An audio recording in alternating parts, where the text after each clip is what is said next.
Welcome my boys and girls, I hope you're all doing good, having a great day. Today's gonna be an interesting one because we are taking a look at the wizard highest damage dealing build that you can have right now. The button smashing the heck out of your buttons or breaking your fingers. Everything is correctly picked up here, and the set items are correctly picked up as well. Paragon is perfectly picked up. Set items is perfectly picked up. The only thing that I am not going to be using here that is going to be a huge damage dealing increase, and that is the damage to the enemy suffering from loss of control. I just don't use that because I am killing monsters quickly anyhow, and that effect doesn't work versus the bosses, and I don't want to use something that isn't practical, at least for me. But let's try and compare this build with few other options that we have in the game. First up, right now we're gonna go and button mash and see the amount of damage right now we can get with the gems I am using, which is Spectaglass, Berserker Eye, Pain Clasp, rank 6, Haunt Coil, Entropic Well, then Rolling Consequence, Fervent Fang, and then Surging Stone. Those are the gems right now I'm equipped with, and we will see that the amount of damage we were gonna get, even without the enemies suffering from loss of control, it is going to be pretty huge. So if we go here, stand here and start hitting the training dummy, hopefully this has been done correctly. I'm going to start smashing the heck out of my buttons. Look at the skills, how fast I am activating everything, making sure nothing stays on the cooldown as we damage the training dummy.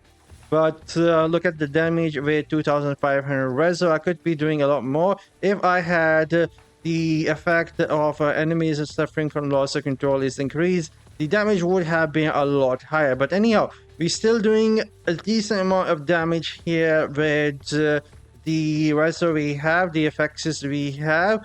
And if you only care about the maximum damage, this is going to be the build for you. But what I can tell you right now, this isn't the best experience on my fingers at the moment. But if you like to do some exercise, this is going to be the build for you guys. And I'm going to go for a couple of seconds and more here, right there. And there we go, about 709 million damage we were able to do right now. Really good build. If you only caring about the damage, go for it. This is going to be it for you. Like I said, if you have effects like you deal more damage the more members you have in your party, and then more damage to enemies suffering from loss of control, the damage number would have been even higher. But is it worth using in longer period of time, like doing dungeons over and over again? Then my answer to that is going to be no. It won't be all that comfortable for longer period of gameplay, and I rather use something that gives me enough damage still to do most of the content, since that is pretty easy nowadays. Even the challenge dungeon in a team could be easy. So what we're gonna do is compare it with another build that I posted a couple of days ago. We're gonna go equip some different stuff, but I will be changing the legendary gems since this setup has different gems. So let me quickly do that. There we go. Replacing the gems is done. What we're gonna do is come back here and start hitting the training dummy. But this time around, you guys will see I am dealing a decent amount of damage without even breaking my fingers.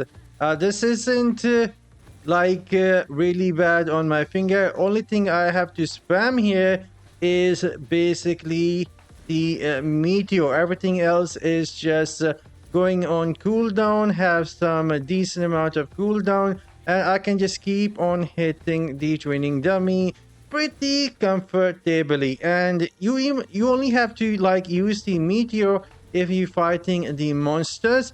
Oh my goodness, someone is really challenging me. Really, that is super annoying. That is extremely annoying. I cannot stop here. That was super annoying. But there we go. Decent amount of damage still, I would say. And yes, I would be doing a lot more damage if I had that effect, damage to enemies suffering from loss of control would be increased. So again, you guys can be the judge of this yourself. This was extremely easy on my fingers at the moment. Only thing I had to do was basically activate and move like this. It has even bigger AoE effect, so you can basically clear out the packs, tagging them pretty easily. And once you're fighting the bosses, you can use the primary and then fight them. It can be pretty fun. Decent amount of damage still. Alright, now time for some final thoughts. What is the purpose of making this video? So, in the final thoughts, the purpose of making this video is not everything inside of Diablo Immortal demand you to have a build that does a maximum amount of damage. You need to balance between having comfortable gameplay, so you do enjoy playing the game.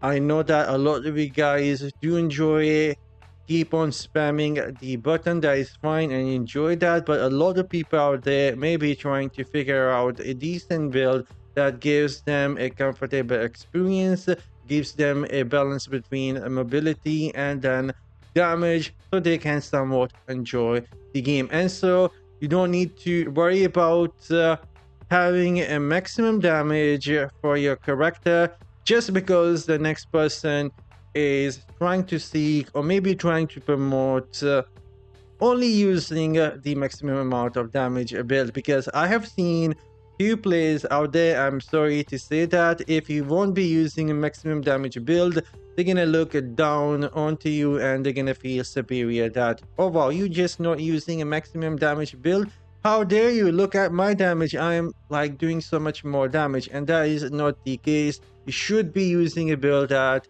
does enough amount of damage that helps you deal with the content you're doing. And like I showed, the build that we have right now, it does 7 million plus damage per second. I think that is more than enough to contribute in a challenge dungeon and still have fun. If you're doing Oblivion Pillars, yes, go do use the maximum damage build. If you're doing Gauntlet, yes, go use the maximum damage build. But if you're running open world farm, I mean, there isn't any point of using maximum damage build for open world farm.